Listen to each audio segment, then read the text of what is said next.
Ever been in a conversation with another who is sharing some juicy gossip about what they heard about someone did, but they can't remember who is the person they are referring to? Even worse, what if you figure out the person they are gossiping about is you? Wow, now that's a real zinger. So, do people like gossip? And if we are the person who spreads the gossip, do we wear out our welcome during conversations? If yes, then why? Considering everyone likes to hear dirt about another, right? Let's start with why we gossip. Some research indicates gossiping is a valuable tool we use among ourselves to communicate. The chatter is a form of bonding. It's a means of sharing valuable social information. It's useful because each of us can't talk to everyone all the time. So, gossip is a way to learn about someone else indirectly. Gossip is also a way of learning what is and is not acceptable in society currently. When we hear that someone's actions are viewed negatively by society, it sets in our minds, do not mimic that behavior. And the same is true for learning acceptable behaviors, particularly when we move to a new area, for example, in a different part of the country. It's our desire to fit in, and gossip gives us that avenue. Additionally, have you ever heard someone say to you, your reputation precedes you? Well, it's due to the gossip that another has shared previously about you. So, is gossip good or bad? Based on your training with the Stoicess, you initially judge whether the gossip is good or bad based on the information shared in the gossip. If you seem to turn people off with the gossip you are sharing, it may be because you are not sharing useful information.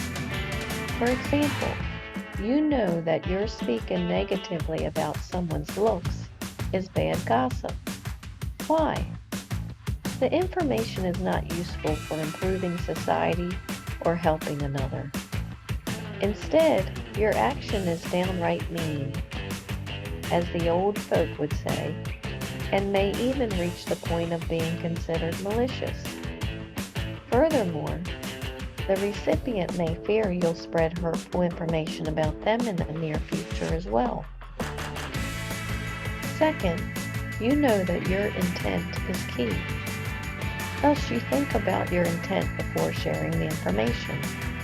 For example, warning a close friend about the bad habits of another in order to protect your friend is responsible behavior.